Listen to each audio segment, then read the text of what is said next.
નમસ્કાર ખેડૂત મિત્રો, આજે આપણે ચેક કરીશું ફાર્મર આઈડી એપ્રુવલ મળ્યું કે નહીં. તો તમે મોબાઈલ દ્વારા ચેક કરી શકો છો, આધાર કાર્ડ અને એનરોલમેન્ટ આઈડી દ્વારા મિત્રો.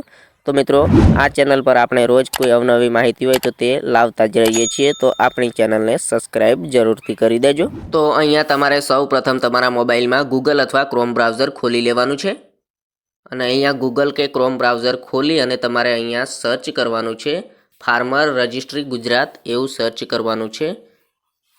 ફાર્મર રજિસ્ટ્રી ગુજરાત એવું સર્ચ કરશો એટલે તમારી સામે કંઈક આવું પેજ ખુલી જશે. એમાં પહેલાં જ હશે એગ્રીસ્ટેક પર ક્લિક કરશો એટલે તમારી સામે કંઈક આવું ફાર્મર રજિસ્ટ્રીવાળું પહેલું પેજ હોમ પેજ ખુલી જશે. તમારે અહીંયા તમારું એનરોલમેન્ટ સ્ટેટસ ચેક કરવાનું છે. તો એનરોલમેન્ટ સ્ટેટસ ચેક કરવા માટે અહીંયા ઉપર જે તમને દેખાય છે ચેક એનરોલમેન્ટ સ્ટેટસ એવું લખેલું હશે, એના પર ક્લિક કરવાનું છે.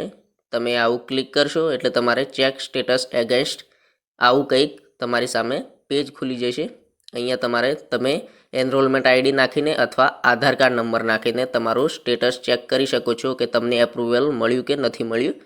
તો અહીંયા તમને આધાર કાર્ડથી સરળ રહેશે, એટલા માટે તમારે 12 આંકડાનો આધાર કાર્ડ નંબર નાખી અને તમારે ચેક કરવાનું છે. તો અહીંયા આધારવાળો ઓપ્શન સિલેક્ટ કરી લેશું. આધાર કાર્ડ નંબરવાળો ઓપ્શન સિલેક્ટ કરીને અહીંયા જે નીચે દેખાય છે એના ઉપર તમારે આધાર કાર્ડ નંબર 12 આંકડાનો નાખવાનો છે. તો હું અહીંયા 12 આંકડાનો આધાર કાર્ડ નંબર નાખું છું. તમે જોઈ શકો છો અહીંયા મેં 12 આંકડાનો આધાર કાર્ડ નંબર નાખ્યો છે. હવે આધાર કાર્ડ નંબર નાખી અને અહીંયા ચેક એના પર ક્લિક કરીશું એટલે તમારી ડિટેલ અહીંયા બતાવી દેશે. તમારું એપ્રુવલ સ્ટેટસ બતાવશે. તો અહીંયા એપ્રુવલ સ્ટેટસ પેન્ડિંગ બતાવે છે.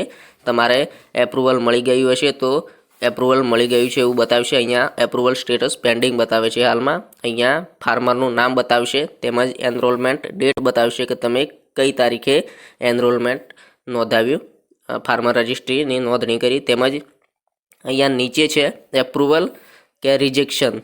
તો એપ્રુવલ અને રિજેક્શન બતાવશે, રિજેક્શનનું રીઝન શું છે એ બતાવશે અને રિજેક્શનની ડેટ બતાવશે. તમારું એપ્રુવલ રિજેક્ટ થઈ ગયું હોય તો એ પણ બતાવશે, પેન્ડિંગ હશે તો એ પણ બતાવશે.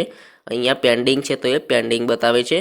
આશા રાખું છું મિત્રો કે આ માહિતી તમને ગમી હશે ને તમારે કામ લાગશે મિત્રો. જો આ માહિતી તમને કામ લાગે મિત્રો, તમારે કામની હોય તો ચેનલને લાઇક કરી દેજો, સબસ્ક્રાઇબ કરી દેજો ને આગળ આ માહિતી તમારા સગા સંબંધીઓ તેમજ કુટુંબીજનોને મોકલી દેજો. હવે નેક્સ્ટ વિડીયો તમે કઈ માહિતી મેળવવા માંગો છો એના વિશે પણ કોમેન્ટ કરજો. તમારે શાના વિશે માહિતી જોઈએ છે એ પણ તમે વિડીયોના કોમેન્ટ બોક્સમાં જણાવી શકો છો મિત્રો. તો ચાલો મિત્રો, હવે મળીએ નેક્સ્ટ વિડીયોમાં. ત્યાં સુધી બધાને જય હિન્દ, વંદે માતરમ.